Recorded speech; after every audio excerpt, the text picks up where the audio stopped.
Hello Mahindra గారా? Sir నమస్తే అండి, బాగున్నారా? ఎలా ఉన్నారు? బాగున్నానండి. మీరు ఎలా ఉన్నారు? సూపర్ సార్, బాగున్నాను. చెప్పండి. మ్మ్. నిన్న ఒక 2 times కాల్ చేశాను మీకు. బహుశా బిజీగా ఉన్నారేమో. చూశాను సార్, కానీ కొద్దిగా నేను మళ్ళీ లేట్ నైట్ అయింది. ఓకే. ఇప్పుడు సార్ ఫ్రీగా ఉన్నారా? మాట్లాడవచ్చా మీతో? తప్పకుండా సార్, చెప్పండి. Okay, nice, thank you. అయితే మీరు ఒక వీడియో సిగ్నేచర్ స్టూడియోస్లో అప్లోడ్ చేశారు కదా?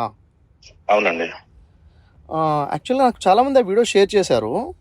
కంటిన్యూస్గా చాలామంది ఆ వీడియో షేర్ చేస్తున్నారు ఏంటి అన్న ఆలోచన, ప్లస్ కొంతమంది వాయిస్ మెసేజ్ కూడా, ఈ వీడియో తప్పకుండా చూడండి, ఆన్సర్ చేయాలి అన్నట్టుగా. అయితే సంతోషం సార్, ఇంతగా వీడియో చూసారా మరి మీరు? అంటే యాక్చువల్గా ఏమైందంటే, కొంతమంది ప్రముఖమైన వ్యక్తులు కూడా నాకు కాల్ చేసి చెప్పిన తర్వాత నేను చూశాను అసలు ఏంటి అని. చూశాను, వీడియో చూశాను, మొత్తం చూశాను సార్. అయితే దాని గురించే మాట్లాడదామని చెప్పేసి కాల్ చేశాను. చెప్పండి సార్, పర్లేదు. అయితే మహేంద్ర గారు, దాంట్లో ఏంటంటే ఒక 2 విషయాలు నేను చెప్పాలనుకుంటున్నాను మీకు క్లియర్గా. సార్, అది మీరు చెప్పబోయే ముందు కొద్దిగా మీరు అభ్యంతరకరంగా కాకుండా పాజిటివ్ గా రిసీవ్ చేసుకుంటారని ఒక క్వశ్చన్ అడగొచ్చా మిమ్మల్ని మరి? చెప్పండి, అడగండి. ఫస్ట్, వీడియో మొత్తం పూర్తిగా చూసారా సార్? కంప్లీట్గా చూశానండి, చూశాను, వీడియో చూశాను. ఓకే.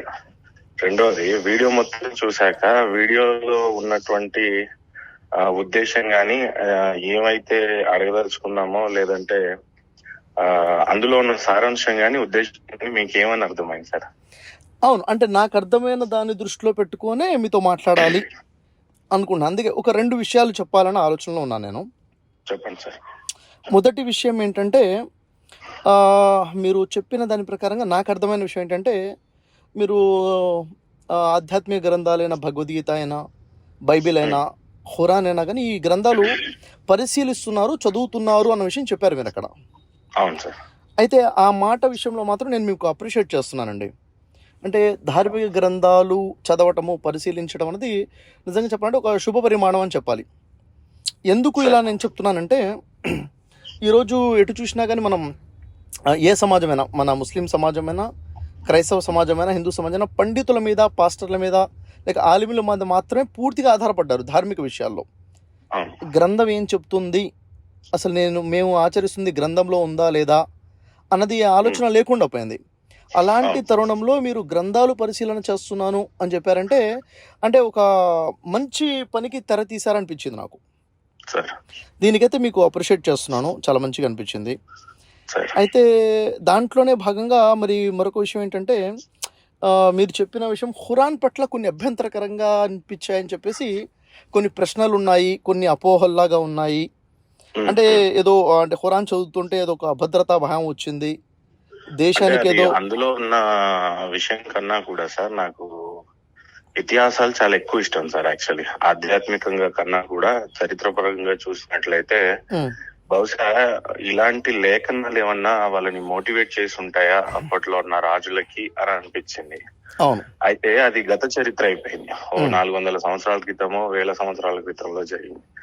అయితే వెరీ రీసెంట్ గా ఒక 80 సంవత్సరాల క్రితం చూస్తే, మనం లేటెస్ట్ గా ఒక 50 సంవత్సరాల క్రితం చూసినా కూడా రజాకార్లకు గాని, నిజాం ప్రభులకు గాని, వీళ్ళు కూడా ఎప్పుడైనా చెప్పేటప్పుడు కాఫీర్లు అనటం, వాళ్ళని నరుకుతున్నప్పుడు అల్లాహు అక్బర్ అనే పదాన్ని వాడటం.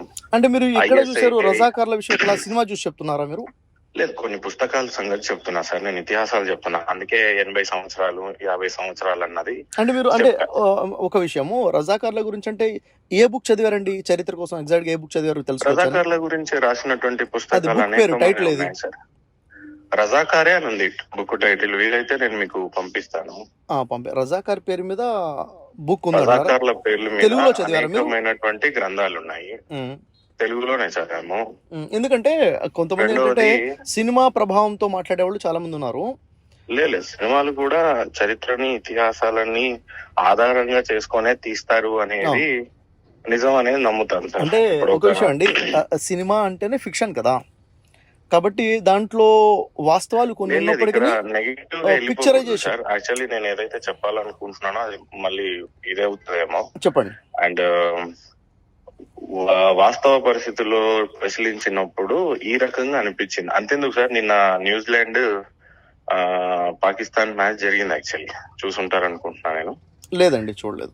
అయితే అందులో స్టేడియంలో కూడా వాళ్ళు దేవుడిని స్తుతించటం, దేవుడి పేరుని చెప్పటం అది చూశాను. అయితే దాంట్లో ఖచ్చితంగా కూడా నాకు హ్యాపీగానే అనిపించే విషయాలు. కానీ ఇతిహాసాల్లోకి పోయినప్పుడు చరిత్ర అరబ్ దేశాల్లో నుంచి స్టార్ట్ అయిన తర్వాత భారతదేశం మీదకి వచ్చినటువంటి దండయాత్ర కావచ్చు, లేకపోతే మిడిల్ ఈస్ట్ కంట్రీస్ లలో ఇరాన్, ఆఫ్ఘనిస్తాను, తజకిస్తాను, లేకపోతే ఇక అనేక సిరియా లాంటి, పాలిస్తీనియా లాంటి దేశాలకి ఎలా చరిత్ర అనేది వ్యాప్తి చెందింది అనే విషయాలను గమనించిన తర్వాత ఇప్పుడున్నటువంటి వాస్తవ పరిస్థితులను గమనిస్తున్నప్పుడు ఏదో థ్రెట్ ఉంది అనే భావన కన్నా కూడా వాస్తవంగా ఏమంటే వీళ్ళందరినీ మోటివేట్ చేసింది ఏమై ఉండొచ్చు అనేదే నా మేజర్ డౌట్ సార్. అంతే. నాకు క్లారిటీ వచ్చింది. మహేందర్ గారు, మీరు అడిగిన దాంట్లో కూడా ఇది క్లియర్ గా అడిగారు మీరు. అయితే రెండో విషయం ఏంటంటే సార్, ఇవన్నీ పక్కకు పెట్టించి గ్రంథాలను లేకపోతే ఏమైనా సరే మానవులంతా ఒకటే అనే పదానికి ఇప్పుడు మీరు నేను అన్నదమ్ములు కావటంలో ఏ రకంగా తప్పలేదు కదా సార్? లేదు, ఇది వాస్తవం కూడాను. అన్నదమ్ములు అన్నది గతంలో నిజంగా దేవుడు అనేవాడు మానవుడిని మొదటిసారిగా, అది ఏ దేవుడైనా, ఇస్లాం అయినా, హిందూ అయినా, క్రిస్టియన్ అయినా, ఎవరిని సృష్టించినా కూడా మనం అందరం ఒకే సంతతి అనే బ్లడ్ రిలేషన్షిప్ లో పోవటం నిజమే అయినప్పుడు మరి ఇతర మతస్థులతో ఫ్రెండ్షిప్ చేయొద్దు అని, లేదు ఇతరులు కాఫీర్లు అని చెప్పటం గాని, నజీజ్ అనటం గాని, లేకపోతే ఇక అనేక రకం ముష్రికులు అనటం వీడియోలో ప్రస్తావించారు మీరు. నా డౌట్ ఏంటంటే సార్, ఇలా అనడానికి చోటు ఎందుకు ఉంది అసలు అనేది పెద్ద డౌట్. అంతే, ఇంకేం లేదు సార్. ఇప్పుడు మహేందర్ గారు క్లియర్ అయితే మనం అంతా ఒకటే అయినప్పుడు మీరు వింటే విద్వేషాలు ఉండవు. వింటాను సార్, నేను ఫస్ట్ నా డౌట్ అంతా మీ ముందు పెట్టేస్తే, ఈ విద్వేషాలు లేకపోతే సైంటిస్ట్ కి, అన్వేషణకి, లేకపోతే ఒక ఇన్నోవేషన్ కి చోటు అప్పుడే వస్తుందేమో, అంతవరకు రాదేమో. మానవులంతా కూడా ఏ దిశగా ఆలోచిస్తే బాగుంటుంది, ఈ దిశగా ఆలోచిస్తున్నప్పుడు నా దేవుడు గొప్ప, నా మతం గొప్ప అనే భావనలోకి వెళ్తా ఉన్నప్పుడు ఇక దేశాలు బాగుపడడం తర్వాత ఎరుగు, అది వేరే వాళ్ళ రెస్పాన్సిబిలిటీస్. మహేంద్ర గారు, మీరు ఇప్పుడు ఏదైతే రిపీట్ చేస్తున్నారో ఆల్రెడీ వీడియోలో చెప్పిన విషయాలే కదా. వీడియో నేను క్లియర్ గా, ఎందుకంటే నేను మీకు ఫోన్ చేశానంటే వీడియో క్లియర్ గా చూసి ఉంటేనే కాల్ చేశాను కదా. అయితే సంతోషం సార్. అయితే వీడియో చాలా క్లియర్ గా చూశాను కాబట్టి మీకు కాల్ చేశాను. అయితే ఇక్కడ మరొక విషయం ఏంటంటే, మీరు ఖురాన్ పట్ల అభ్యంతరాలు అని చెప్పి ఇది ఇలా అని చెప్పేసి ఫైనల్ చేసి చెప్పకుండా, ఇవి నా అనుమానాలు, నా అభ్యంతరాలు, నాకు సమాధానం కావాలని అడిగారే, ఆ విషయంలో కూడా నేను మిమ్మల్ని అప్రిషియేట్ చేస్తున్నాను. ఎందుకంటే ఇక్కడ విషయం ఏంటంటే, వాయిస్ కట్ అవుతుందా సార్? చెప్పండి. నేను చెప్పిన విషయం ఏంటంటే, మీరు ఖురాన్లో ఇట్లా అభ్యంతరాలు ఉన్నాయి, కొన్ని విషయాలు చెప్పారు, కాఫీరు, నజీజు, కొన్ని విషయాలు ప్రస్తావించారు, చంపమన్నారు అన్న విషయాలు చెప్తూ మీరు అన్న విషయం ఏంటంటే, ఇది ఫైనల్, ఇది ఇలా బోధిస్తుంది, ఇది మతోన్మాదాన్ని బోధిస్తుంది అని ఫైనల్గా చెప్పకుండా, నాకు అభ్యంతరాలు ఉన్నాయి, నాకు డౌట్స్ ఉన్నాయి, నాకు తెలుసుకోవాలన్నది ఎవరైనా చెబుతారా అన్నారే, ఆ విషయంలో నేను మేము అప్రిషియేట్ చేస్తున్నాను. ఎందుకంటే మీకు వచ్చిన అనుమానం, ప్రశ్న అడిగారు మీరు, వెరీ గుడ్, తెలుసుకోవాలని ఆలోచన ఉన్నారు. క్రెడిట్ ఏం లేదు సార్. ఇక్కడ ఇంకో విషయం మీకు చెప్పాల్సిన విషయం ఏంటంటే, ఇలా అనేక మందికి ఉంది. ఎస్, అందరూ తరచుగా తలెత్తే క్వశ్చన్స్ అన్ని ఇప్పుడు నేను కూడా పర్సనల్ గా అడిగేయచ్చు మీకు. గతంలో కూడా ఫోన్ చేశాను ఇంటర్వ్యూకి రమ్మని, 6 months చాలా సార్లు అడిగాను. అలాగే మత పెద్దలకు కూడా చాలా మందికి నేను అడగడం అయితే జరిగింది. వాస్తవంగా కూడా ఈ విషయాలు అడిగారా మీరు? చెప్తాను, ఈ విషయాలే అడిగాను. ఈ విషయాలతో నన్ను ఎప్పుడు మీరు అడగలేదు, నన్ను ఈ విషయాలు ఎప్పుడు అడగలేదు. ఈ విషయాలు ప్రస్తావన అడిగాను సార్ మిమ్మల్ని. ఎప్పుడండి? లాస్ట్ టైం మీరు స్టూడియోకి నా సిరాజ్ భాయ్ వాళ్ళతో వచ్చిన టైంలోనే, అదే టైంలో అడిగాను నేను. ఆయన కూడా ఉన్నాడో లేదో, విన్నాడో లేదో నాకు తెలియదు, అని బహుశా మీకు గుర్తుంటది. అసలు ఈ దేవుడు, మతాలు సబ్జెక్ట్, ఈ కాన్సెప్ట్ కాకుండా మనుషులంతా కలిసిపోయి ఉండే కాన్సెప్ట్ ఏం లేదా సార్? అలాంటి గ్రంథాలు ఏం లేవా అని మిమ్మల్ని అడిగాను నేను. అది యాక్చువల్ గా ఇప్పుడు మీరు మాట్లాడిన విషయం ఏంటంటే, మానవులందరూ కలిసికట్టుగా సోదర భావంగా తప్ప ఈ ప్రశ్నలు అడగలేదు, ఈ వర్షన్ లో ఎలాంటి విషయం అడగలేదు, ఈ విషయం అడగలేదు. అదే నేను చెప్తున్నా. మిమ్మల్ని అడిగే ప్రయత్నం ఎందుకు చేయలేదంటే, మీరు ఈ మధ్య మైథాలజీ సబ్జెక్ట్ చేస్తున్నట్టుగా అనిపించలేదు ఒకటి. రెండోది, గతంలో కూడా మైథాలజీ సబ్జెక్ట్ మీద ఎక్స్క్లూజివ్ ఇంటర్వ్యూ ఇవ్వండి సార్, మాట్లాడదాము అని అంటే మీరు ఇస్తానన్నారు కానీ మాట్లాడలేదు. బట్ ఇక్కడ మోటివేషన్ మీద అయితే మాట్లాడారు. మీరు ఎస్ చెప్తారో లేదో అన్న ఇదితో మిమ్మల్ని అడగలేదు. లేదండి, అదేదో ఒక విషయం చెప్తాను సార్. నేను ఇక్కడ నేను యాక్చువల్గా ఏంటంటే ప్రజల వ్యక్తిని, ప్రజలందరినీ సమానంగా చూస్తూ నా చేసే ప్రతి పని వల్ల ప్రజలందరికీ సమానంగా అందరికీ లాభం జరగాలనే ఆలోచన ఉంది. అందుకే నేను సార్ సైతం సమాజం కోసం అని మన మిషన్లో ముందుకెళ్తున్నాం కూడాను. అవునవును అయితే సార్. ఇప్పుడు నాకు మీ నుంచి కావాల్సిన క్లారిటీ ఒకటి ఏంటంటే, ఉమ్, మీరు ఇప్పుడు ఏదైతే ఆహ్వానిస్తున్నారు కదా చర్చ ఉమ్, కోసము, అంటే అవును. నిజంగా చర్చ చేద్దాము, సత్యాన్వేషణ చేద్దాము అన్న ఆలోచన, లేకపోతే ఏదో గ్రంథాన్ని తప్పు ప్రూవ్ చేద్దాం, రచ్చ క్రియేట్ చేద్దాం అన్న ఆలోచన? నేను లేదు డైరెక్ట్గా లేదు ఎందుకు నాకు అడుగుతున్నానంటే, మీ రైట్. మీరు ఉద్దేశం ఏంటి చాలా అసలు? సూటిగా అడిగేశారు సార్. ఎస్. నేను చాలా సూటిగా చెప్పేటువంటి విషయం ఏంటంటే, మాకు గ్రంథాలు ఉన్నాయి. నేను హిందూ సోదరుడుగా ఉన్నాను, మీరు ఇస్లాం సోదరుడుగా, ముస్లిం సోదరుడుగా ఉన్నారు. ఎస్. మాకు అపోహలు ఉన్నాయి, ఏవైనా ఉన్నాయి. కానీ మేము మతాన్ని అయితే బోధించట్లేదు. కానీ అంటే మేము మీరు అని కాదు నేను అంటున్న విషయం. మతాన్ని బోధించే విషయాలన్నిటినీ కూడా చర్చిద్దాం. కానీ అంతిమ లక్ష్యం ఏంటి? ఒక మానవుడి లక్ష్యం ఏంటి? అందరం కలిసి ఉండటం అనేది. అది కలవలేమా?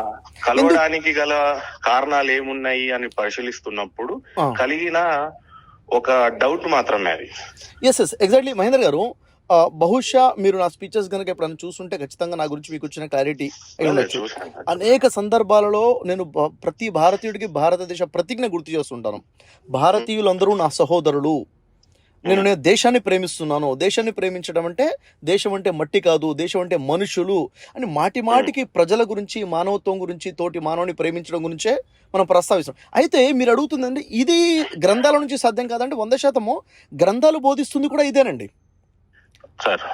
మొదటిది. రెండోది, మీరు ఇంతకుముందు ఇప్పుడు మాట్లాడుతున్నారు మాకు గ్రంథాలు కూడా ఉన్నాయి కదా అన్నారు.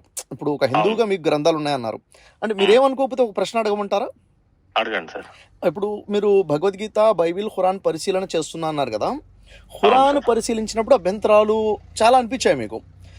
మీరు భగవద్గీత పరిశీలించినప్పుడు కానీ, బైబిల్ పరిశీలించిన ఏమైనా అభ్యంతరకరమైన విషయాలు, మీకు ఇలాంటి విషయాలు ఏమైనా అనిపించాయా మీకు?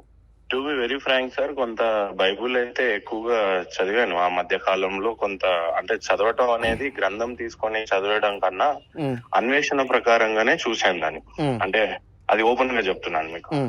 అయితే ఈ అన్వేషణలో ఉన్న అభ్యంతరకరం ఏంటంటే, విషయం అల్టిమేట్ గా మనుషులకి మతం మాత్రం అడ్డం వస్తుంది కానీ మనుషులంతా ఒకటే అని అనిపించి, అసలు పండితులు ఏం బోధిస్తున్నారు, పాస్టర్లు ఏం బోధిస్తున్నారు, మౌలానాలు ఏం బోధిస్తున్నారు, ఈ రకంగా బోధించుకుంటూనే పోతే మానవులు ఎప్పటికీ కలవరు కదా అనే ఒక చిన్న బాధ కలిగింది. ఇంకా అది ఎప్పటికీ సాధ్యపడదేమో, ఏ మతం కా మతం గొప్ప అని, ఏ దేశానికి ఆ దేశం చీలిపోతుందేమో అన్న ఒక బాధ అనిపించిన తర్వాత, ఇక ఫ్యూచర్ లో మళ్ళీ ఇదే తరచుగా తలెత్తుతూనే ఉంటాయి కదా, మరి వీటికి ఏమన్నా అంతిమంగా పులి స్టాప్ ఎవరన్నా పెడతారా అనేది నా క్వశ్చన్ సార్. ఇంకా దాని అంతిమంగా మీరు గ్రహించాల్సింది అంతే. ఇక చాలా మంది ఏమనుకున్నారు అని అంటే, మతం గురించి బోధించి కొందరు పబ్లిసిటీ అనుకున్నారు, ఇంకొందరేమో ఏదో పోస్ట్ అంటున్నారు, ఇంకొద్దేమో ఏదో పబ్లిసిటీ ఇంకేదో అని అంటున్నారు. నాకు ఇప్పుడు వచ్చే వాళ్ళు కూడా రచ్చ చేస్తారేమో అన్న కన్నా, ఇప్పుడు నేను చాలా మంది చేశారు సార్, చాలా జమాతుల నుంచి ఆలింలు అందరూ కాల్ చేస్తుంటే నేను నంబర్లు నోట్ చేసుకొని పెట్టుకున్నాను. అందులో చాలా మంది, కొందరు చాలా స్పష్టమైన తెలుగు మాట్లాడుతా ఉన్నారు. కొంతమంది పాస్టర్లు కూడా బైబిల్లో చివరిలో 3 వరుసలు అడిగావు లూకాసు వార్తలో, మత్తయిలో అని టైటిల్లో అలా పెట్టావు అని అంటే, అని నేను అడగాల్సినప్పుడు అడుగుతాను. కాకపోతే రచ్చ చేస్తారేమో అన్న ఒకటి ఉంది. రచ్చ కాకుండా చర్చ జరుగుతుందేమో, అన్వేషణకి చోటు ఉంటదేమో, ఖచ్చితంగా మనుషులంతా ఒకటి అని చెప్పగలిగే సమర్థవంతమైన స్పీకర్ ఎవరైనా ఉంటారేమో అనేది ఒక ఆకాంక్ష. మహేందర్ గారు, ఇప్పుడు ఏ విషయం అయితే నేను అడగాలనుకున్నానో అదే మీరు ప్రకటిస్తున్నారు. నేను మిమ్మల్ని అడగాలనుకున్న విషయం ఏంటంటే, మీరు అనేక అభ్యంతరాలు వ్యక్తం చేశారు కదా. ఒకవేళ మీ అభ్యంతరాలకి ఏదైనా సమాధానం నేను చెప్పే ప్రయత్నం చేసినప్పుడు, ఒకవేళ మనం చర్చకు వచ్చి కూర్చున్నప్పుడు సమాధానం చెప్తే, సమాధానం మీకు అర్థమైన తర్వాత దాన్ని యాక్సెప్ట్ చేస్తారా, మొండిగా వాదిస్తారా? మొండి వైఖరి అయితే ఉండదు కదా. ఏం ఉండదు సార్ మొండి వైఖరి. ఎందుకు? ఇప్పుడు దేశభక్తి ఉండటం ఒక ఎత్తు అయినప్పుడు, దేశభక్తితో పాటు ప్రపంచ భక్తి కూడా ఉండాలి కదా సార్, మానవ భక్తి కూడా ఉండాలి కదా. అంటే వాస్తవం. ఇప్పుడు యాక్చువల్గా ఏంటంటే, ఇప్పుడు ఏ గ్రంథం అయినా, భగవద్గీత అయినా, బైబిల్ అయినా, ఖురాన్ అయినా, ఏ గ్రంథం చెప్పినా కానీ మీరే చెప్పారు మీ స్పీచ్లో, సర్వేజన సుఖినో భవంతు. సర్వేజన అంటే సర్వ భారతీయులు కాదు, సర్వజనాలు, ప్రపంచంలో ఉన్న మానవులందరూ. నిన్ను వల్ల నీ పొరుగువారిని ప్రేమించమని యేసువారు చెప్పినా కానీ, నిన్ను పొరుగువాడు అంటే కేవలం భారతీయుడే కాదు, ఏ దేశమైనా. అవునా? అదేవిధంగా లోకజన సుఖినో భవంతు అన్నారు కాబట్టి Yes. ఈ రెండింటిని కట్టుబడి ఉండాల్సి లోకా ఉంటుంది. సమస్త సుఖినో భవంతు అని వాస్తవం. అయితే Yes. సరే ఇప్పుడు ఇదే విధంగా ఖురాన్ అయినా కానీ సమస్త మానవుల గురించి, ప్రపంచ మానవుల గురించి చెప్పారు తప్ప ఏదో ఒక రాష్ట్ర ప్రజలు, దేశ ప్రజల గురించి చెప్పట్లే. కాకపోతే మనకు ఒక నేషనాలిటీ ఫీలింగ్ ఉంది, ఒక ప్రౌడ్గా మనం ఇండియన్స్ అన్న ఫీలింగ్తో భారతీయులు అంటాము. నిజానికి ప్రపంచ మానవులందరం కూడా అన్నదమ్ములమే. అయితే సార్ ఇప్పుడు నాకైతే యాక్చువల్గా నేనేమనుకున్నానంటే, అంటే గతంలో మీ డిస్కషన్స్ ఒకటని చూసినప్పుడు ఎక్కడో కొంచెం మొండిగా వాదిస్తారేమో అన్న ఆలోచన చాలామంది చెప్పారు కూడా నాకు. అంటే నాకు కొంతమంది ప్రముఖమైన వ్యక్తులు, కొంత లేదు, వక్తలు. మీకేమన్నా వ్యక్తికి ప్రముఖులు చెప్పింది కాకుండా మీకు వ్యక్తిగతంగా ఎక్కడైనా మొండిగా వాదించాను అన్నట్టుగా అనిపిస్తే అది చెప్పండి. ఇక్కడ మీరు మొండిగా ఉండడం వల్ల నష్టమే, ఇది మీరు తెలివి తక్కువగా ప్రవర్తించారు మహేందర్, మార్చుకోండి అని అంటే నేను మంచిని ఎక్కించుకోవడం విషయంలో అసలు చాలా గొప్ప విషయం చెప్పారు సార్. అయితే యాక్చువల్గా ఏంటంటే మీతో మాట్లాడిన తర్వాత మీరు ఇంకో విషయం ఏంటంటే దేశం గురించి మాట్లాడుతూ చాలా ఎమోషనల్ అయి మాట్లాడారు. దేశం చాలా ముక్కలైపోయింది, మరీ దేశం ఇంకోసారి కూడా ఇలా అవుతుందేమో, దీనికి కారణం ఖురానేనేమో అన్నట్టుగా అన్నప్పుడు నిజంగా నా ఎమోషన్ మీరు టచ్ చేశారు. అక్కడ నా ఎమోషన్ టచ్ చేశారు అనిపించింది. అయితే తప్పకుండా వెళ్ళాలి. పాస్ చేయడానికి కొందరు ధైర్యం ఉండాలి, ఇది అది అని అంటున్నాను. నేనైతే అమాయకంగానే ఒక స్టేట్మెంట్ అడగాలనుకుంటున్నాను సార్. ఏంటండి? బ్రిటిష్ తన ప్రపంచాన్ని వ్యాప్తి చెందుకోవాలన్నప్పుడు బుల్లెట్లు, గన్నులను వాడాడేమో అనిపించింది. ఓకే. ఇస్లాం రాజులంతా కూడా కత్తులు, కడారాలు దేశాన్ని వ్యాప్తి చెందడానికి ఎక్కడో పుట్టి ఎక్కడి నుంచో వ్యాప్తి చెందింది. భారతీయులు ఎందుకు వ్యాప్తి చెందలేదు అనేది ఒక పెద్ద క్వశ్చన్ సార్. కానీ వాళ్ళు బుల్లెట్లు, గన్నులు వాడడానికి గల కారణాలేంటి, ఇంకొకరు కత్తిలు వాడడానికి కారణాలేంటి, నేను ఇండైరెక్ట్ గానే అడిగాను సార్. మీకు ఏమైనా అర్థమైతే లేదు. విషయం ఏంటంటే సార్, మన భారతదేశంలో ప్రపంచంలో ఏ దేశంలో లేని వనరులు మన దగ్గర ఉన్నాయి. అయినా మన దగ్గర ఏంటంటే ఆ టెక్నాలజీ అది లేకపోవడం వల్ల ఒకటి, వేరే దేశం వాళ్ళు ఏంటంటే మత ప్రచారం అనేది సెకండరీ సార్. యాక్చువల్గా ఏంటంటే నేనైతే సూటిగా చెప్పాలంటే ఏదో దాచుకోండి, దోచుకోండి, వ్యాప్తి చెందండి అని ఈ గ్రంథాలు చెప్పినట్టుగా నాకు అనిపించలేదు. కొన్ని గ్రంథాలేమో సర్వమానవుల దగ్గరికి వెళ్ళి సువార్తను ప్రకటించండి అని చెప్పేసి ఒక గ్రంథం చెప్పింది. అవును. ఇంకో గ్రంథం ఏమో నా దేవుని తప్ప ఇంకో ఎవరిని కోల్చినా సరే వాడిని నరికి చంపమని చెప్పింది. లేదు యాక్చువల్గా ఏంటంటే సార్ ఇలా నాకు అనిపించింది సార్. అంతే, తప్పుగా ఏమీ లేదు ఇందులో. నాకున్న బాధ ఏంటంటే సార్, గ్రంథాలు ఏమన్నా తప్పుగా పక్కదో పట్టించి మానవులను అంతిమంగా కలవకుండా చేస్తున్నాయేమో అనేదే బిగ్గెస్ట్ క్వశ్చన్ సార్ నాది. లేదండి, యాక్చువల్గా ఏంటంటే మీరు అంటే గుడ్ న్యూస్ ఏంటంటే మీరు 3 గ్రంథాలు పరిశీలన చేస్తున్నారు, భగవద్గీత, బైబిల్, ఖురాన్. ఆ భగవంతుడి దయ వల్ల నాకు ఒక అవకాశం వచ్చింది కాబట్టి కొన్ని సంవత్సరాల నుంచి నేను కూడా 3 గ్రంథాల పరిశీలన, అది కూడా ఏంటంటే సమాంతర విషయాలు మూడింటిని కంపేర్ చేయడం స్టడీ చేశాను. మీ అంతా చేయలేదు sir, to be very frank. నేను చేస్తున్నది అన్వేషణ, మీరు చేస్తున్నది పరిశీలన.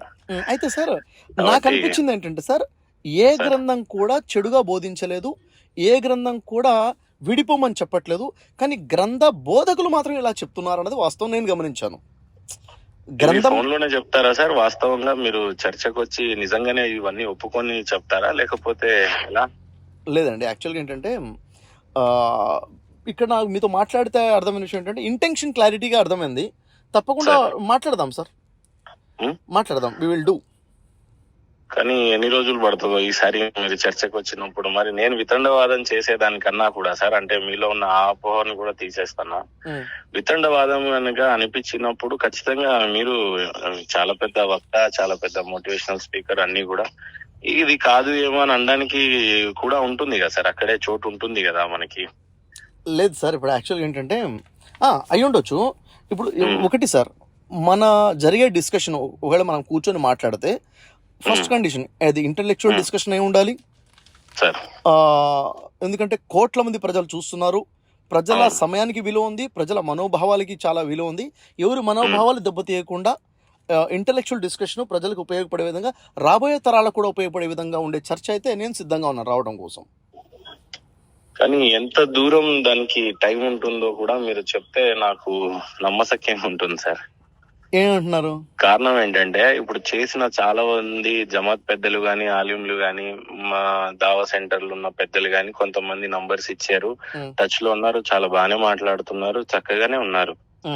కాకపోతే నేను షార్ట్ లిస్ట్ చేసుకోవడంలో ప్రధానంగా చర్చకి ఏమన్నా ఉంది, బాగా ఇష్టపడి మాట్లాడాలి అని అంటే అది మీతోనే అనిపిస్తుంది సార్. చాలా సార్లు అందుకే నేను మీకు కాల్ చేస్తూ ఉంటాను. కారణం అవును. ఏంటంటే ఇందాక మీరు చెప్పింది మళ్ళీ 3 గ్రంథాలని మీరు పరిశీలిస్తున్నారు.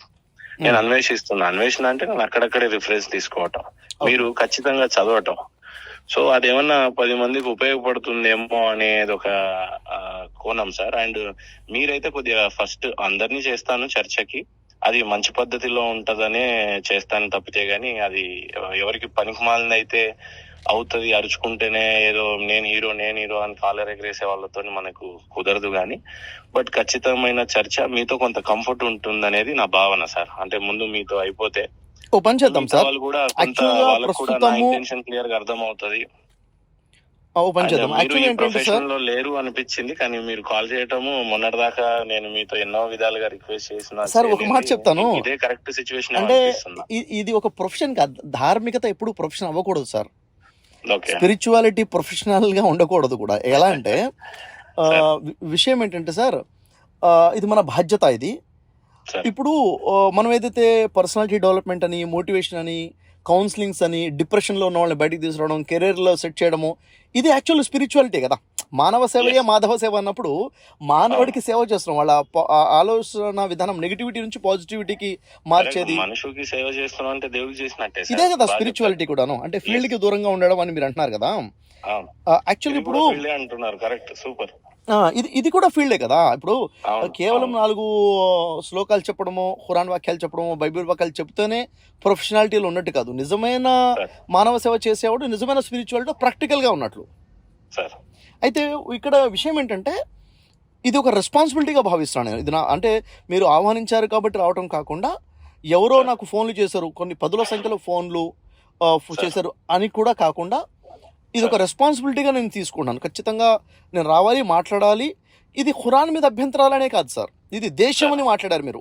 దేశం చీలిపోయింది, దేశం చీలే అభద్రతా భావం ఉంది అని మీరు అన్నారు. కాబట్టి నిజంగా ఈ అభద్రతా భావం ప్రజల్లో ఉండకూడదు, ఐక్యత రావాలి, స్పష్టత రావాలి అన్న ఆలోచనతో. ఎందుకంటే నేను ఒక ఖురానే కాదు, ప్రతి గ్రంథాన్ని ఈక్వల్గా రెస్పెక్ట్ ఇచ్చే వ్యక్తి నేను. ఏ గ్రంథం మీద అపోహన, మీకు భగవద్గీత మీద అపోహన అడగండి, నేను చెప్తాను. బైబిల్ మీద అపోహన చెప్పండి, నేను తీరుస్తాను. ఖురాన్ మీద అపోహన చెప్పండి, ఎందుకంటే నాకు తెలిసిన దాంట్లో నేను మాట్లాడే ప్రయత్నం చేస్తాను. ఎందుకంటే ఒక గ్రంథానికి పార్షియాలిటీ చూపించే వ్యక్తిని కాదు నేను.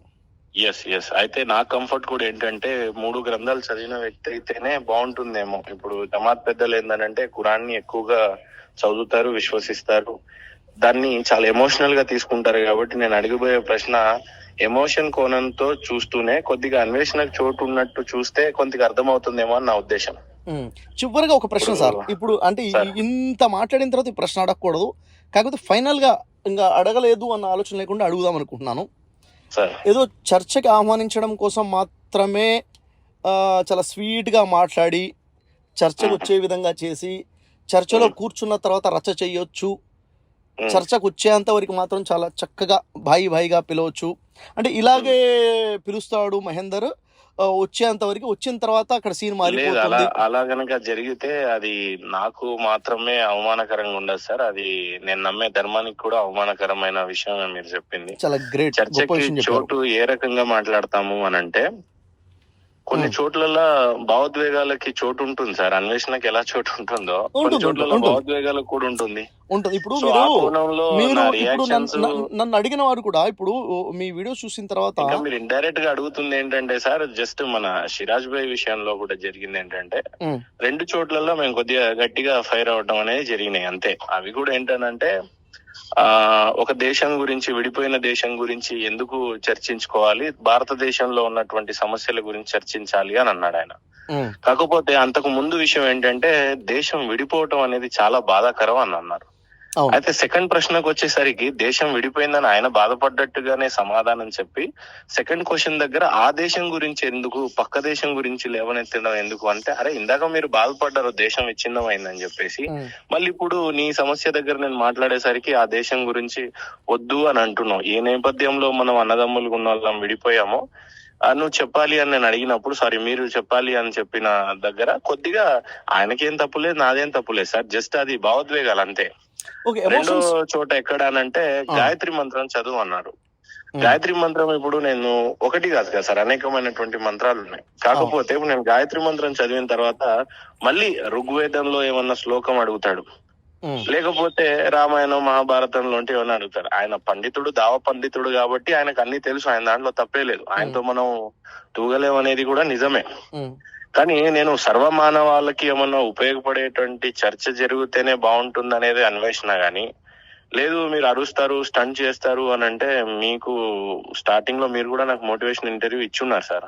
ఇచ్చాను. నేను ఒక ఎంటర్ప్రెనర్ గా నాకు తెలియకుండానే ఒక చట్రంలోకి వచ్చి ఇరుక్కున్నా. నాలాంటి మదనం చాలా మందికి ఉండొచ్చు. తరచుగా ఇలాంటివి తలెత్తినప్పుడు చేస్తున్నప్పుడు ఒక దుబాయ్ లో కూర్చొని ఒక బిజినెస్ మ్యాన్ నాతో ఏమన్నాడంటే, ఈ మతాలు బొచ్చు ఇదంతా చదువులేని సంస్కారాన్ని హీనులకు మాత్రమే ఉంటుంది, బిజినెస్ మ్యాన్ కి ఎక్కడ టైం ఉంటుందబ్బా, దేవుడి గురించి మాట్లాడతాడు, గ్రంథం గురించి మాట్లాడతాడు, ఎక్కడ మాట్లాడతాడు అబ్బా, ఇదంతా పనికి మాలని వేస్ట్ ఉన్న వాళ్ళు మాట్లాడతాడు అంటే అక్కడ నాకు కొద్దిగా ఈగో హట్ అయింది సార్. అంటే 4 డబ్బులు 4 రాళ్ళు వెనకేసుకోగానే దేవుడు లేడు, గ్రంథాలు లేవు, ఇతిహాసాలు లేవు, చరిత్ర లేవు అనే మహేంద్ర గారు వారి ఆ భావన కూడా మనం రెస్పెక్ట్ ఇవ్వాలి. ఎందుకంటే వారు అంటుంది నిజంగా గ్రంథాలలో ఉన్న ధర్మం గురించి వాళ్ళు ఫెడప్ అవ్వలేదు. గ్రంథాలలో ఇది ఉందని బోధకులు ఏదైతే బోధిస్తున్నారో ఆ బోధ వాస్తవంగా నేను చెప్పే ప్రయత్నం ఏంటంటే సార్, మీరు అన్నది కూడా కరెక్టే.